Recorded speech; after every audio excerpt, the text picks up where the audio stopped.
Buenos días a todos, autoridades, ponentes, representantes empresariales, proveedores, clientes, amigos, amigas, buenos días. Presentar a Ignacio González no es tarea fácil. Licenciado en Ciencias Empresariales por la Universidad Pontificia de Comillas, en ICADE, E2,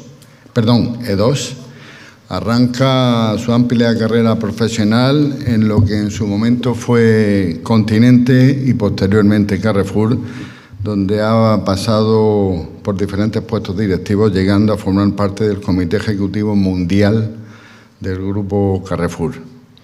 CEO en Campofrío del 2013 al 2016, General Manager para el sur de Europa, España, Italia, Portugal y Estados Unidos de Campofrío Food Group, presidente de Coembes, CEO de Nueva Pescanova, presidente de AECOC, la Asociación Española de Codificación Comercial, en una primera etapa del 21 al 23, volviendo a ser elegido presidente el pasado septiembre del 2024.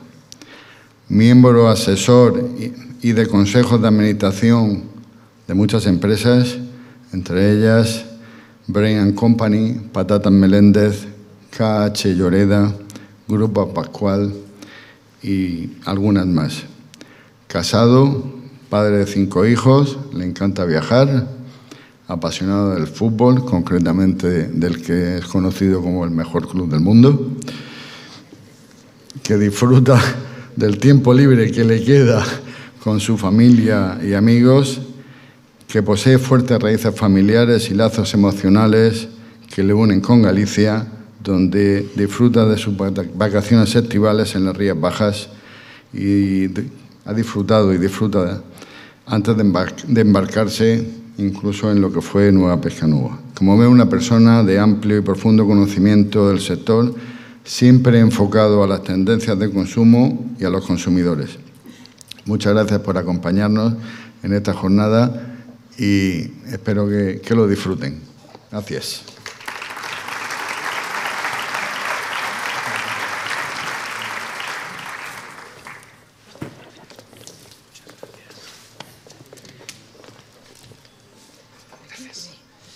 Tiene que pasar la diapositiva para allá. ¿Se escucha? Sí. Buenos días a todos. Lo primero, estoy impactado por la presentación. Estoy como una vez los Rodríguez, que no sé si los conocéis, en el estadio de Anoeta, en San Sebastián. Andrés Calamaro, que era el solista, dijo: no me traten ustedes así de bien en San Sebastián, porque como me sigan tratando tan bien, a lo mejor me quedo a vivir y se van a arrepentir toda su vida, ¿no? Pues estoy un poco igual. 1.000.000 de gracias por la presentación. Bueno, yo quería hablar con vosotros de 3 cosas hoy. 1, esto de AECOC, qué es lo que es, como se dice por aquí. 2, la semana que viene tenemos el Congreso en Valencia y, como siempre, hacemos un análisis de qué es lo que pasa por ahí fuera, que me apetece mucho compartir con vosotros. No todo, porque no puedo desvelarlo, pero sí una gran parte, porque al final es el escenario que nos va a tocar vivir en los próximos meses. Y por último, quiero compartir con vosotros cómo el plan estratégico de AECOC se traduce al lenguaje de frutas y hortalizas y en qué estamos ocupados y estamos mirando y hacia dónde vemos que van los mercados que, como decía antes, más nos van a tocar. Bueno, esto de AECOC, ¿qué es? Bueno, pues es una asociación muy grande, 34.000 empresas en España. Tenemos casi 50 años, que los cumpliremos dentro de 2. El 85% de las empresas son pymes. Parece una asociación de grandes empresas, no lo es. Hay muchísimas microempresas, igual que la realidad de España, es un espejo de la realidad de España. Y por último, todos juntos, vosotros y el resto de empresas de AECOC, somos el 20% del Producto Interior Bruto en España. Esto es lo que nos hace empezar a tener una fuerza delante de la administración, por ejemplo, muy relevante como tienen otros sectores. Es decir, uno siempre habla del sector del automóvil, pues el sector del automóvil es más pequeño que el sector del consumo. Y bueno, ¿Para qué existimos? Pues existimos para mejorar la competitividad a lo largo de la cadena. Es decir, nosotros tratamos de expulsar de la cadena las ineficiencias para que al final nuestros productos, vuestros productos, lleguen al consumidor de una manera más eficiente, ¿no? Y eso lo hacemos pues con lo que veis ahí, divulgando el conocimiento, y luego hablaremos algo sobre esto, divulgando las cosas que se hacen bien tanto en España como fuera, colaborando en el seno de la cadena, fabricantes con distribuidores, la eterna historia, y tratando de mantener unos estándares tecnológicos para que el lenguaje que usamos sea comprensible y no genere interrupciones y costes adicionales de la falta de información. Y bueno, ¿cómo trabajamos? Y aquí hay mucha gente que, aunque no lo parezca, trabaja en AECOC. AECOC es mucho más que las 100 y pico personas que trabajamos en la asociación, sino que está compuesta por comités verticales. Por ejemplo, hay un comité de frutas y verduras y Eduardo forma parte, y yo creo que Joaquín, que anda por ahí también, de ese comité. 650 personas que pro bono trabajan para AECOC y que al final determinan todo lo que vais a ver a continuación, ¿vale? Más de 17.000 personas que vienen a los diferentes congresos en los diferentes momentos del año. Bueno, esto es entonces la asociación. ¿Y qué está pasando ahí fuera? Que era mi segundo punto. Bueno, pues yo diría lo primero, que la macro va bien. Es decir, España crece o va a crecer en torno a un 3%, 3,1%. El segundo trimestre del año fue incluso mejor que el primero. Y cuando uno compara, que es el gráfico que tenéis arriba a la derecha, con nuestros vecinos, pues la verdad es que estamos yendo el doble de rápido que la media europea y 3 veces más que otros países con los que a veces nos comparamos, como pudiera ser Italia, que está creciendo al 0,9. Además, las previsiones que nos dan las instituciones que suelen darlas, que son Funcas, el Banco de España y el BBVA, están diciendo que tanto en el año 26 como en el año 27 esto va a tener una pinta parecida. De hecho, se pasan la vida últimamente recalculando hacia atrás y mejorando lo que nos habían dicho, incluso cuando el año está cerrado, ¿no? Así que, bueno, previsiones sólidas, mejor que los vecinos. Y además, última cosa muy importante, el año pasado el que tiraba del PIB era el gasto público, y el que tiraba el PIB eran las exportaciones. Este año es bastante distinto, está tirando el PIB el consumo, que para nosotros es una noticia excelente porque nosotros vivimos de eso, y además la inversión nacional, porque la extranjera no. Y digamos que ese crecimiento de España tiene mejor cara, tiene mejor forma. Eso en cuanto al PIB, que digamos es el indicador más importante. La inflación, iba a decir, es un mal recuerdo. Bueno, de aquella manera, ¿no? Porque yo pensaba, de hecho, que íbamos a estar en torno a ceros, 0,5, incluso negativa, y eso no es así. Se sitúa en algún sitio entre el 2 y el 3, más cerca del 3 que del 2. Y cuando uno la hace cachitos, ve, oye, la general es un 2,7 versus un 2 en la zona euro. Hoy tenemos más inflación que la zona euro, contrariamente al PIB. En la alimentación, que es lo que nos ocupa, 2,3, es decir, está un poquito por debajo del IPC general. Falta el dato que sale mañana, de hecho, del mes de septiembre. Quizá esto cambie, pero bueno, digamos que cuando tuvimos el episodio de inflación, la alimentación tiraba lamentablemente del IPC general y tuvimos que dar 7 millones de explicaciones. Ahora estamos por debajo, tiramos hacia abajo del IPC y estamos mucho mejor que la zona euro, que está casi en el 4%, ¿vale? Y por último, la hostelería, y luego volveré sobre ella, está creciendo su inflación al 4,2, sobre todo hotelería, que está creciendo cerca del 7, ¿vale? Bueno, esta alimentación creciendo al 2,3 la inflación, y me diréis, oye, en mi casa esto no pasa así. Tiene 2 fotos muy paradójicas. Una es la de productos elaborados, que crece el 1,1, es decir, está probablemente donde dijimos que estaría, y luego los productos sin elaborar, aquí hay algunos presentes, que está creciendo un 8. Sobre todo tiene que ver con lo que viene de fuera, tiene que ver con el café, con el cacao, con un montón de materias primas que estamos metiendo y que son muy inflacionarias. PIB e inflación, foto, uno diría, bueno, no está mal, PIB creciendo, inflación más o menos controlada. Pero luego hay una serie de factores sociales que condicionan también lo que pasa ahí fuera. 2 que ayudan y 2 que no sé si no ayudan o desde luego tenemos el peligro de que van a dejar de ayudar. Los 2 que ayudan son el crecimiento de la población y el turismo, como siempre en este país, y los 2 que, ojo, son la situación financiera de los hogares y el mercado laboral. Y voy con el crecimiento de la población. Bueno, España crece en habitantes, que es la barra que veis ahí. No lo hacía hace una década, hoy sí. Desde el año 2019 tenemos 2 millones de personas más en este país. El último año, 500.000, 81% inmigrantes. Luego volveré, pero la inmigración no es un tabú. La inmigración la vamos a necesitar, porque va a salir mucha más gente por demografía de la pirámide poblacional del mercado de trabajo que gente que somos capaces de reemplazar con el crecimiento del país, con lo cual la vamos a necesitar, con lo cual habrá que hacerla bien.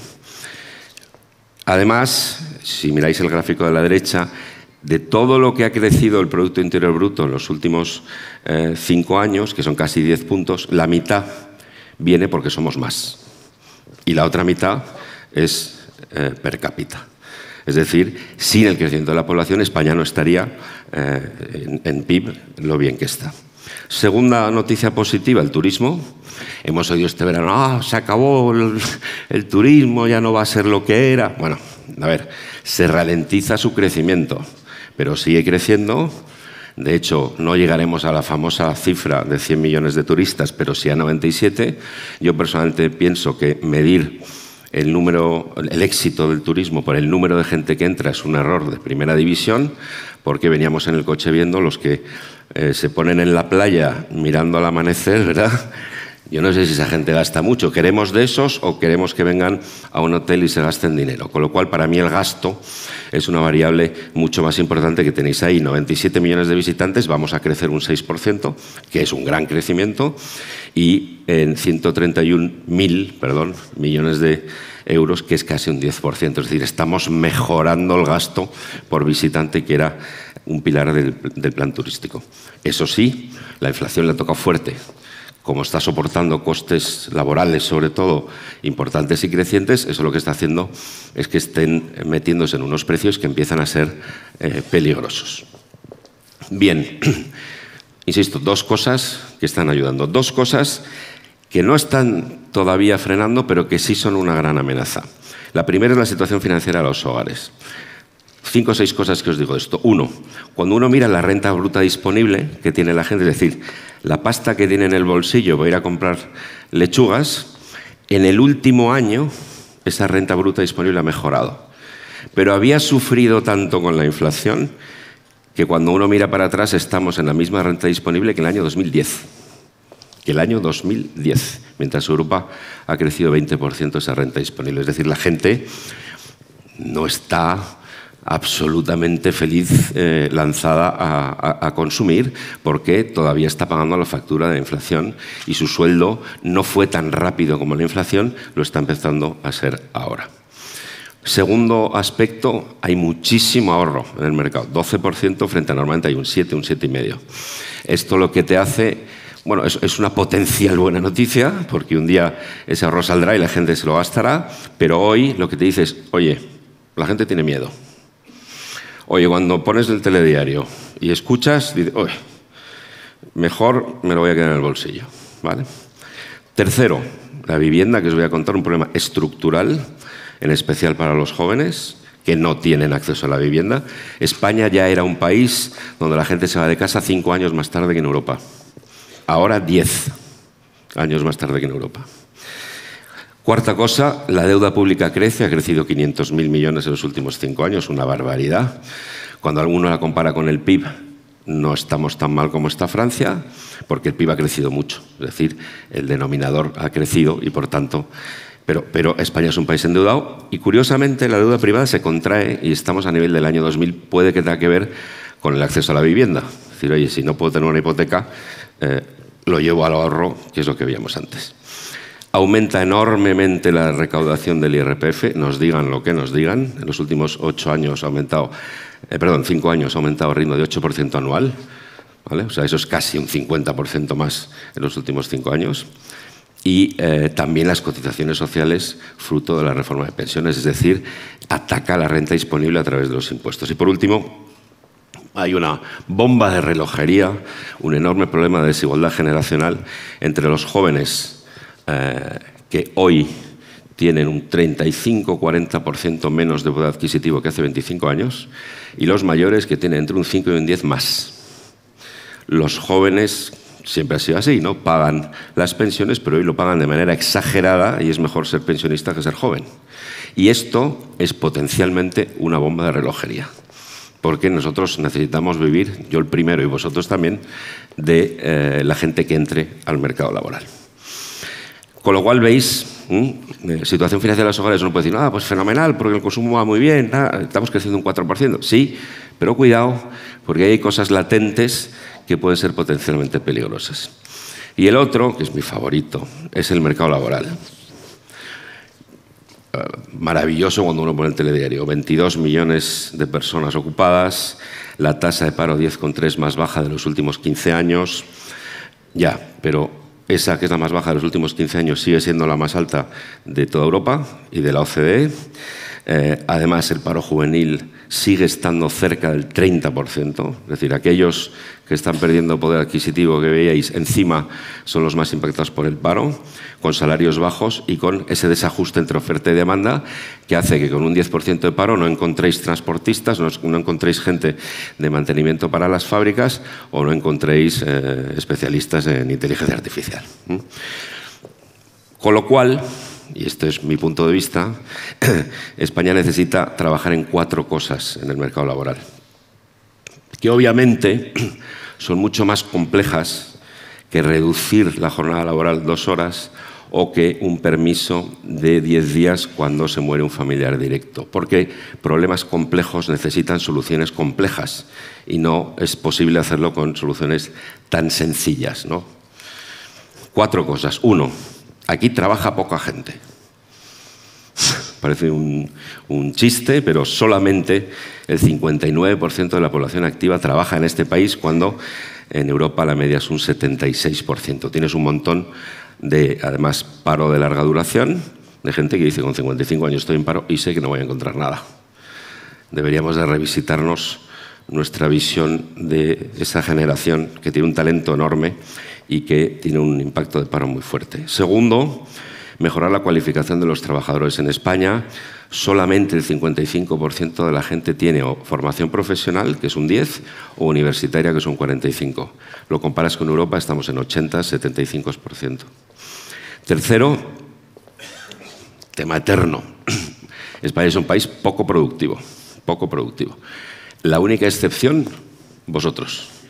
El único sector que es competitivo en productividad en España es la agricultura, que tiene que ver, entiendo, con los rendimientos cuando pasas por la carretera de lo que ves y lo comparas con Europa. Todos los demás, el alemán y el francés, es más productivo que el español. ¿Cómo se arregla esto? Pues esto se arregla teniendo empresas más grandes, esto se arregla con inversión en I+D, con tecnología, y esto se arregla con formación de los trabajadores, para que en su puesto de trabajo sean más productivos. Pero nunca España conseguirá subir los salarios, que veíamos antes que era un problema, de manera consistente si no mejora la productividad. Cuando mejora la productividad se generan recursos, se genera inversión y por tanto se pueden subir los salarios. Los salarios no se suben por decreto porque eso significa inflación, ¿vale? Y cuarto y último, y ya me he quedado muy descansado, el absentismo. Este es otro de mis temas favoritos. Ahí veis la curva, la bajada es la pandemia y después de la pandemia tenemos pues eso, un 50% más de absentistas y de coste de absentismo que en el año 2019. Un 50% más. Habría que hacérselo mirar. Esto le cuesta a España 33.000 millones de euros todos los años, la mitad a las empresas, 16, la mitad al sistema. Digo yo que merece la pena mirar esto como mínimo a la vez que miras la jornada laboral. Como mínimo a la vez. Bien, pues hasta aquí la arenga política. Me vais a perdonar porque yo no soy un político, ha sido una arenga económica. Bien, termino con la visión de frutas y hortalizas que tenemos desde AECOC. Bueno, nosotros tenemos un plan estratégico que es este que veis aquí. Yo nunca he visto un plan estratégico que no tenga pilares, es una cosa impresionante, pero siempre hay un plan estratégico, hay pilares. Pues nuestros 5 pilares son estos: la sostenibilidad, que me alegro que vayamos a hablar esta mañana aquí de esto, las operaciones, la logística, la digitalización, como no puede ser de otra manera, y en qué medida las nuevas tecnologías van a afectar a nuestro sector, el consumidor, que también es el leitmotiv de la jornada de hoy, y el empleo y el talento, y cómo hacemos de este sector un sector atractivo para los jóvenes. Y todo esto descansando sobre el core. De cada uno de estos 5 pilares os quiero contar un par de cosas. La primera, la parte que veis arriba son qué temas nos preocupan en sostenibilidad, y la parte que veis abajo es qué soluciones estamos dando para estos problemas. ¿Qué nos preocupa en sostenibilidad? Uno, ser un sector sostenible. No necesitar que venga una legislación a decirte cómo lo tienes que hacer, sino hacerlo de saque, ¿vale? Y por tanto, y es el último punto que veis ahí, ayudar al marco normativo a hacer las cosas con rigor y legislar con cabeza, ¿vale? En segundo lugar, desarrollar prácticas, y lo vais a ver ahora, de sostenibilidad, como el desperdicio alimentario, como packaging, etcétera. Asegurar que la cadena es transparente en su información, y un tema estrella, que es el tema de los envases y cómo hacemos que el envase no afecte, por ejemplo, al desperdicio alimentario, y que la reciclabilidad sea máxima, pero sin afectar a la sostenibilidad económica. Bueno, hay 3 productos que os digo. Uno es Lean & Green, que es un conjunto de compañías, una plataforma europea que trabajan en reducir sus emisiones de carbono. El segundo es la iniciativa para reducir el desperdicio, que llevamos mucho tiempo con ella y que ha sido un poco el germen de la ley que acaba de salir del Parlamento hace unos días. Y por último, AECOC Sostenibilidad, que quiere medir de la misma manera las emisiones de carbono de las compañías, para que cuando el alcance 2 y el alcance 3 de emisiones de carbono haya que reportarlo, si es que hay que hacerlo, que se haga con un criterio de contabilización uniforme. Si me voy al segundo pilar, el de las operaciones y el de la logística, pues esto va de reinventar las cadenas de suministro, ¿vale? Tal y como las conocemos, para que sean más competitivas. Ejemplo, después de 15 años luchando, hace 3 meses hemos conseguido que se aprueben los camiones de 44 toneladas. ¿Por qué? Porque eso mete competitividad en la cadena y, por tanto, vamos a hacer que el transporte sea más barato. Además, contribuir a que la relación administrativa en el seno de la cadena de los diferentes operadores de transporte sea ágil y se digitalice. Un enorme melón que tenemos, que es la distribución urbana de mercancías, es decir, cómo vamos a ser capaces de entrar al centro de las ciudades todos los que entran de una manera coordinada, y que no existan legislaciones creativas que nos impidan dar servicio al pequeño supermercado o al pequeño restaurante o bar. Y por último, los estudios de benchmarking que os presento ahora, que tenemos el de frutas y hortalizas, que es un estudio en el que Primaflor participa y que nos permite muchas cosas. Nos permite medir cómo está un sector en general en opinión de los distribuidores, porque les preguntamos a ellos. 2, qué puntos de mejora y qué puntos fuertes tiene. Me permite compararme con mi competencia. Es decir, le permite a Eduardo compararse con Patatas Meléndez, para ver si es mejor o peor en servicio, en calidad de producto, etcétera, etcétera. Y por último, también nos permite conocer cuál es la estrategia de los distribuidores, porque les preguntamos mucho wording, es decir, muchas frases. Estas son las empresas que están ahora mismo participando. Aquí estáis vosotros, y están, yo diría, casi todos los grandes del mercado de las frutas y de las hortalizas. Y a la derecha lo que veis son los distribuidores de los que recabamos su opinión para construir esta imagen. Y bueno, yo, no es por darte una idea, Eduardo, pero yo recuerdo que esto, cuando yo lo tenía en alguna compañía, se lo ponía a los de ventas en el variable y a los de logística en el variable, ¿no? No me gustaba, por ser honesto, salir muy bien. Tercero o cuarto estaba bien, porque muy bien me daba un poco sensación de debilidad, ¿vale? Bien, tercer pilar, la tecnología. ¿Qué estamos buscando aquí? Bueno, pues tratar de ser los expertos en la tecnología aplicada a nuestro sector. Hoy todo el mundo está hablando de la IA, Vale, pero la IA para mí, que yo lo que hago son lechugas, ¿qué es?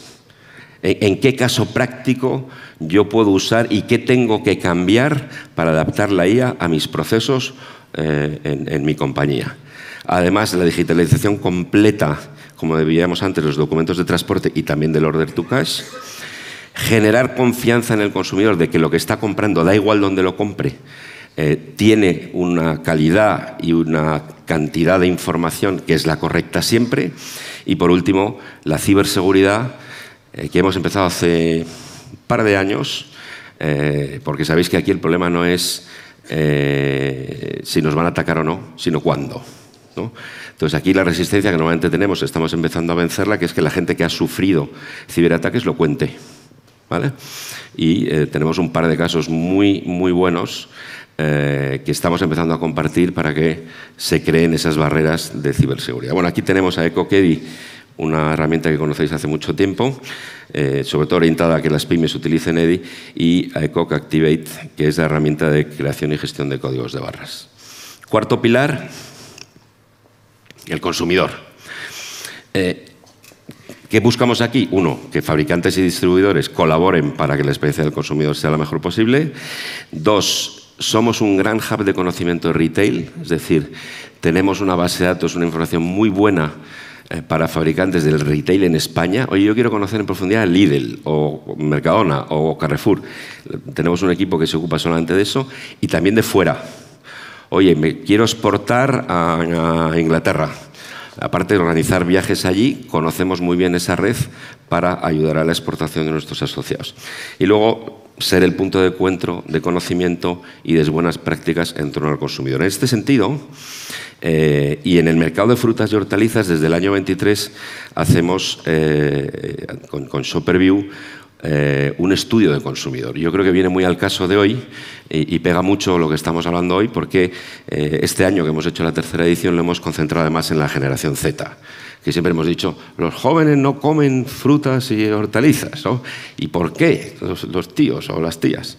Bueno, pues os doy alguna pista. Evidentemente el estudio está a vuestra disposición, pero os doy alguna pista interesante. La primera es que ya sabíamos, ¿no?, que los jóvenes comen menos frutas y hortalizas que otras generaciones. De hecho, ahí tenéis el 59%, al menos una vez al día consume fruta frente al 71% de la población general y el 41% hortalizas frente al 44% de la población general.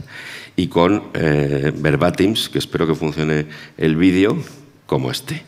Y verdura consumo sobre todo la que viene congelada del Mercadona, cebolla, ajo, pimiento.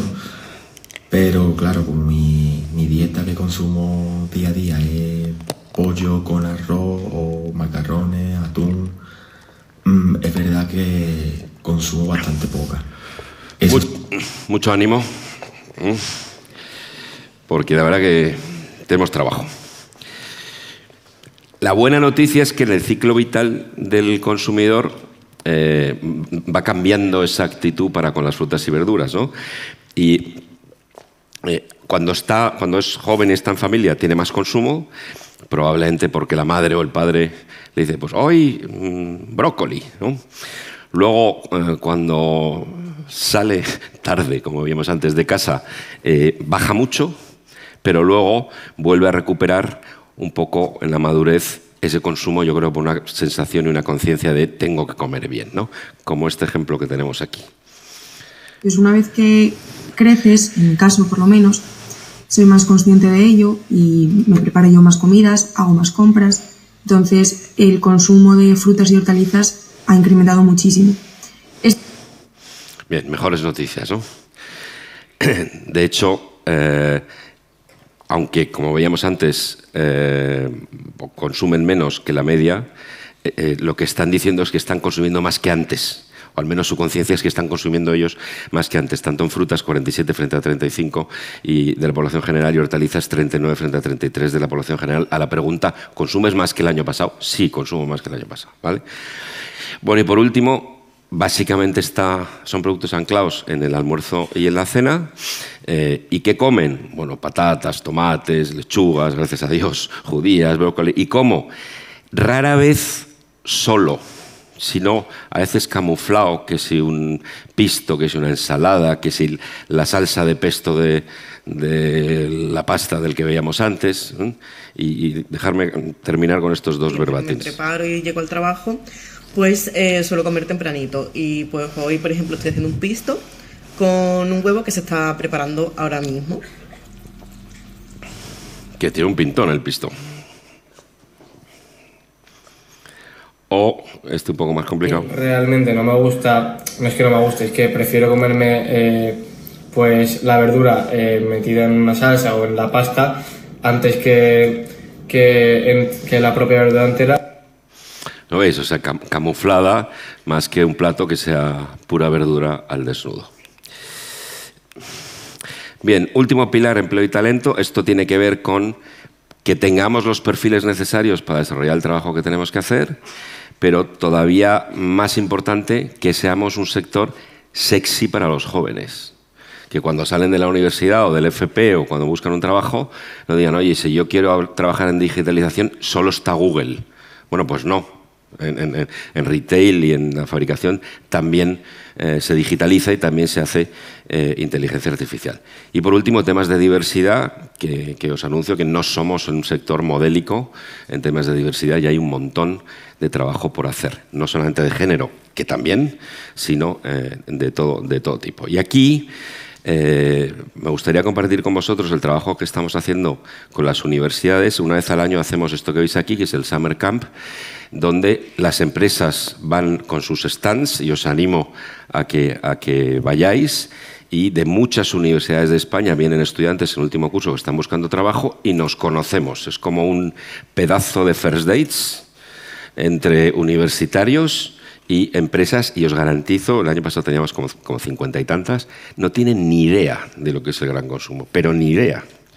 Entonces os invito, porque estamos seleccionando mucha gente así, a que deis el paso de acercaros a la universidad, porque es el talento del futuro. A ver si funciona.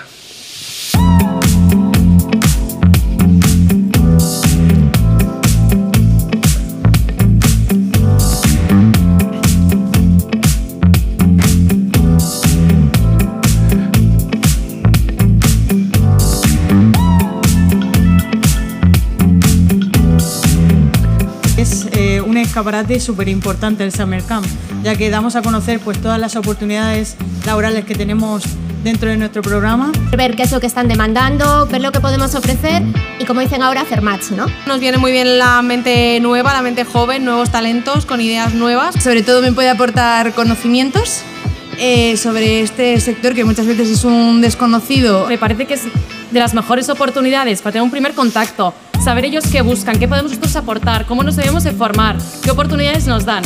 Creo que es una muy buena oportunidad pues, para eso, para buscar o prácticas o trabajo.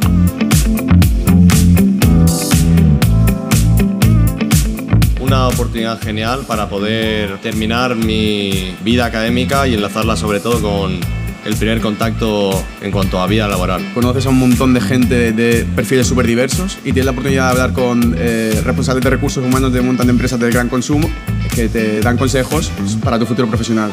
Buscamos jóvenes con iniciativa, que sean resolutivos y capaces de adaptarse a un entorno dinámico como es el del gran consumo. Sobre todo eso, una actitud positiva, un compromiso a futuro y algo diferencial respecto a otros candidatos que pueda haber. Esas ganas de crecer, de querer conocer, de innovar, toda esa parte creativa nueva, ¿no? Que aportan ese valor añadido en las empresas, yo creo que es el valor que más apreciamos.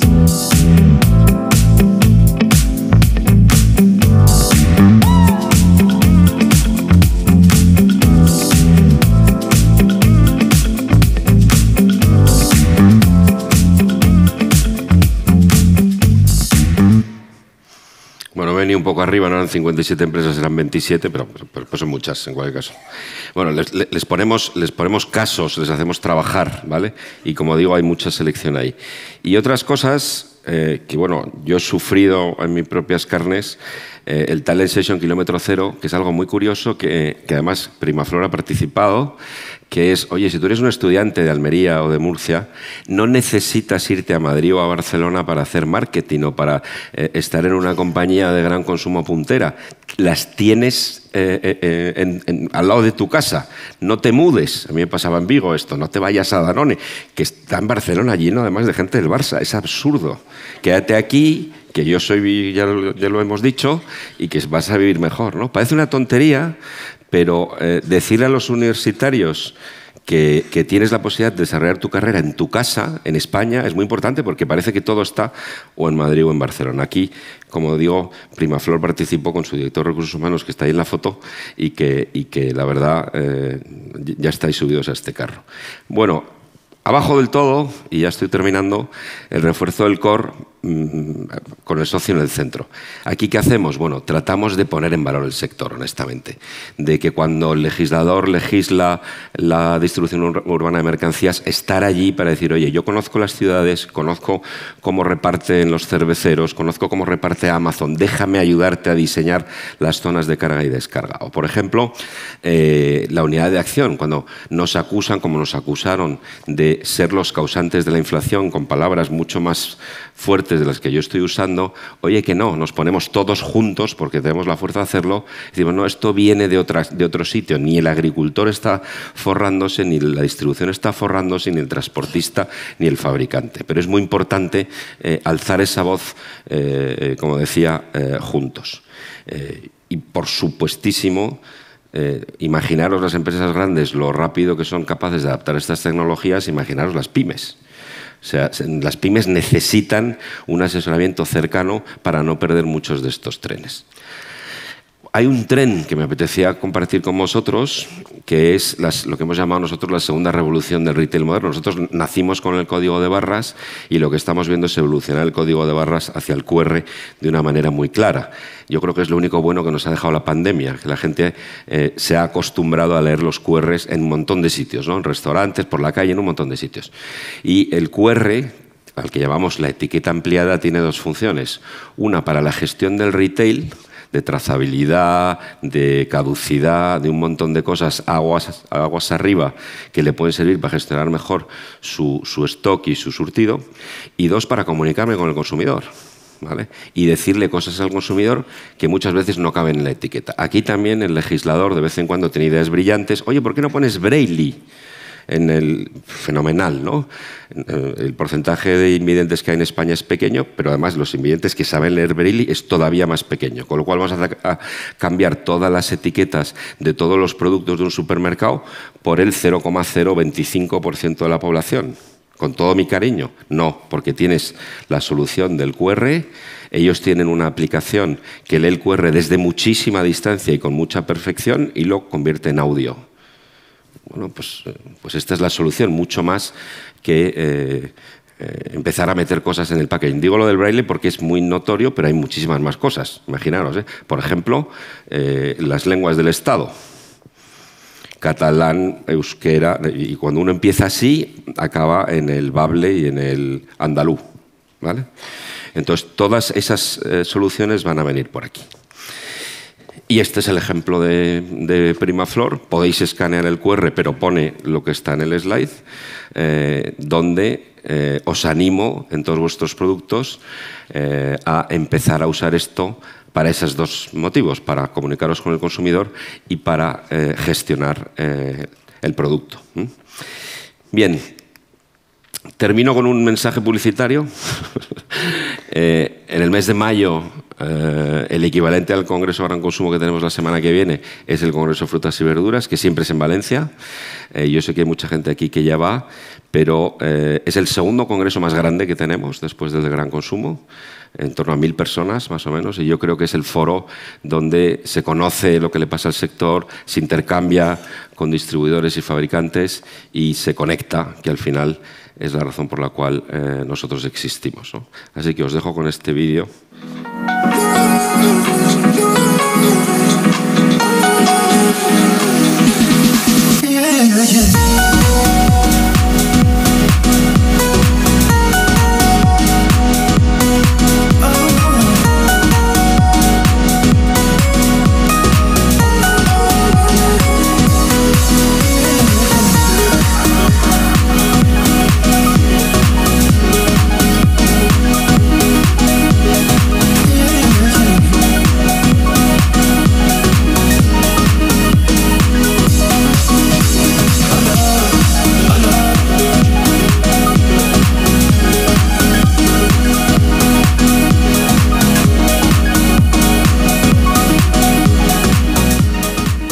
Muchas gracias.